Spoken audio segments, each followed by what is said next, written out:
नावेद भाई, नावेद भाई, जब भी योगी जी कुछ बोलते हैं तो हल्ला बड़ा मचता है, लेकिन उस हल्ले में अगर दर्द सबसे ज्यादा होता है तो वो सपा का दर्द दिखता है।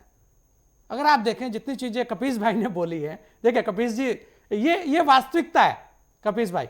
और नावेद भाई बड़े अच्छे से बता पाएंगे कि नावेद भाई बहुत सारी चीजें आज भी ऐसी हैं, वास्तव में जो सवाल कपीस जी के हैं वो भी अपनी जगह है, क्योंकि कानून व्यवस्था दुरुस्त रहे किसी भी प्रदेश की, वही रीढ़ की हड्डी भी होती है। और वर्तमान में उत्तर प्रदेश की स्थिति सभी के सामने है। हाँ, माफियाओं को लेकर जरूर और भी काम होना चाहिए, लेकिन फिर भी नावेद भाई चलिए अलग हट के बात करते हैं कि बुर्के की बात की तो उसमें गलत क्या लगा।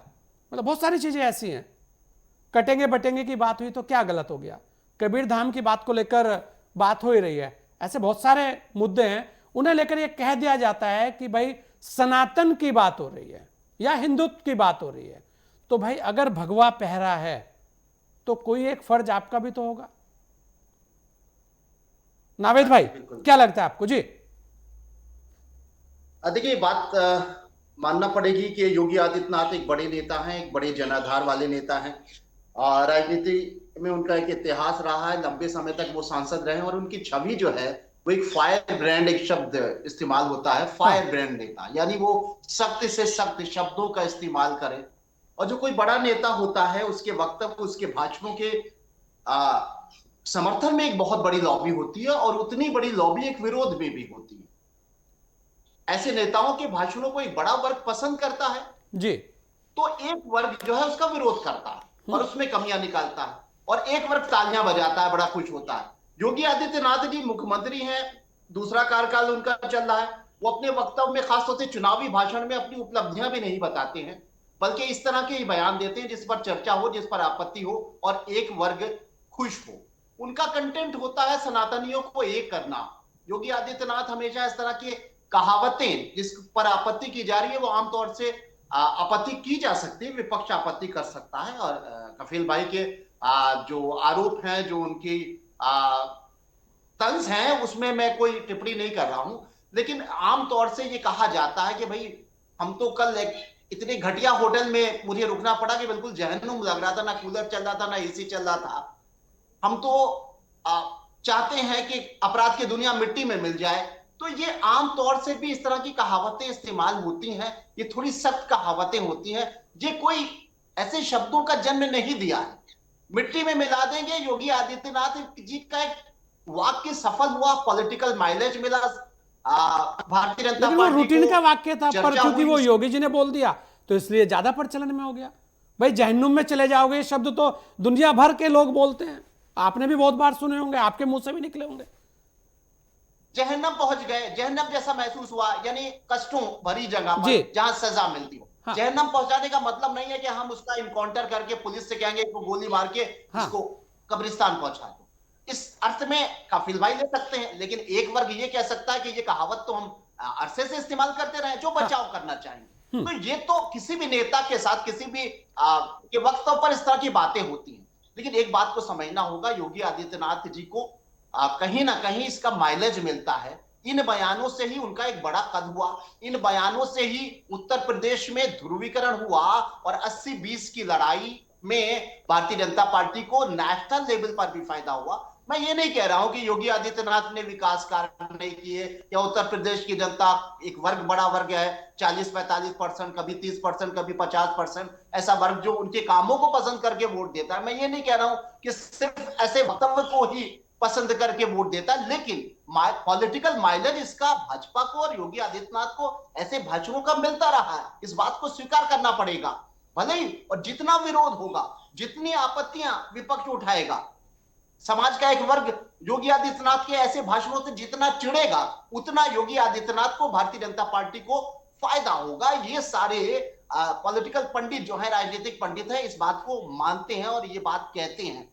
एक बात को समझना होगा, योगी आदित्यनाथ सिर्फ अपने विकास कार्यों के बूते पर ही नहीं है, इस तरह की बातों के लिए भी वो एक बड़े कद के नेता बने हैं। उनका कद बढ़ा है, उनका जनाधार, ये बात भी सही है। ये लोकसभा हारे हैं, ये जहां पर उनको एक क्रेडिट दिया जाता है भाजपा को बढ़ाने का, वहां पर यह भी कहा जा सकता है, कपिल भाई सही कह रहे हैं कि लोकसभा में पूरे भारत में इतना नुकसान कहीं नहीं हुआ जितना भारतीय जनता पार्टी को उत्तर प्रदेश में हुआ। इस बात को स्वीकार करना, एक चीज को समझना होगा, योगी आदित्यनाथ एक राष्ट्रीय लेवल के नेता बने हैं और उनके ये भाषण पसंद किए जाते हैं और कई राज्यों में भारतीय जनता पार्टी की जीत का क्रेडिट उनको दिया जाता है और देना भी चाहिए। ये भाषण जब होते हैं ना तो तालियां खूब बजती हैं, क्राउड खूब इकट्ठा होता है और मध्य प्रदेश में, उड़ीसा में, मतलब तमाम प्रदेशों में भी योगी एक नेशनल नेता के तौर पर नेक्स्ट टू टॉप 3 जैसे नेताओं में उनका शुमार हो गया है। एक बात को समझना होगा, अभी बिहार चुनाव का थोड़ा सा जिक्र करना होगा और योगी आदित्यनाथ की वहां की उपस्थिति का जिक्र करना होगा।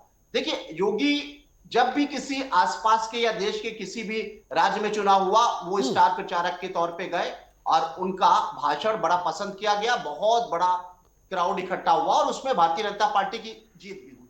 लेकिन अभी जो बिहार चुनाव में उनकी जनसभा लगी, उस पर तमाम चर्चाएं जो हुई, बिहार में कुछ मित्र हैं जो जमीन पे काम कर रहे हैं, उनसे मेरी बात हुई, उन्होंने एक बात बताई, उन्होंने कहा योगी बहुत बड़ा जनाधार पैदा करते हैं, किसी भी राज्य में भारतीय जनता पार्टी को फायदा पहुंचाते हैं, बतौर स्टार प्रचारक बहुत बड़ा फायदा होता है। लेकिन इस बार बिहार में थोड़ा सा उनके वक्तव्य को राष्ट्रीय नेतृत्व ने भी बड़ा नकारात्मक समझा। टेक्निकली वहां पर होता क्या है कि ध्रुवीकरण कम होने के चांसेस, बिहार का मिजाज वो है, उत्तर प्रदेश का मिजाज है कि ध्रुवीकरण आसानी से हो जाता है, वहां जाति इतना हावी है कि ध्रुवीकरण बहुत आसानी से नहीं होता है।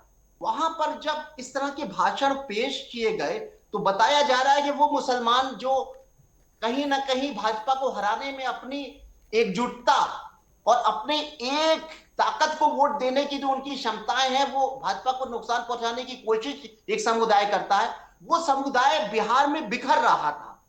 गठबंधन के अलावा कोई कुछ थोड़ा सा नीतीश बाबू के साथ जो ट्रेडिशनल एक विश्वास जुड़ा हुआ है वो जा सकता था, कुछ लोग पीके की तरफ भी नजरें लगाए हुए थे। ओवैसी तो है ही जो मुस्लिम वोट कटवा के तौर पर बदनाम है, ऐसे में योगी जी के जाने से 17-18% वोट बेस बन गया इंडिया गठबंधन का। तो इस बार थोड़ा सा पासा उल्टा पड़ा, जबकि योगी आदित्यनाथ का हर दौरा, हर भाषण भारतीय जनता पार्टी के लिए रामबाण होता है और हर राज्य में जहां जहां भाजपा जीतती है योगी जी का बड़ा श्रेय जाता है। लेकिन अभी जो एक्सपर्ट्स बता रहे हैं बिहार के जो ग्राउंड पर हैं कि इस बार थोड़ा सा गड़बड़ा गया, क्योंकि इस तरह के भाषण से वहां पर ध्रुवीकरण होने की उम्मीद तो बहुत कम है, लेकिन मुस्लिम एकजुटता जो बिखरने की संभावना बन रही थी और इंडिया गठबंधन को थोड़ी सी घबराहट थी कि ओवैसी वहां पे काम कर रहे हैं, नीतीश बाबू के साथ भी मुसलमानों का विश्वास है, पीके भी वहां पर अपना एक नया वोट तैयार कर रहे हैं। ऐसे में योगी जी का पहली बार बताया जा रहा है कि फायदा नहीं, उनके भाषण शायद नुकसान कर दे।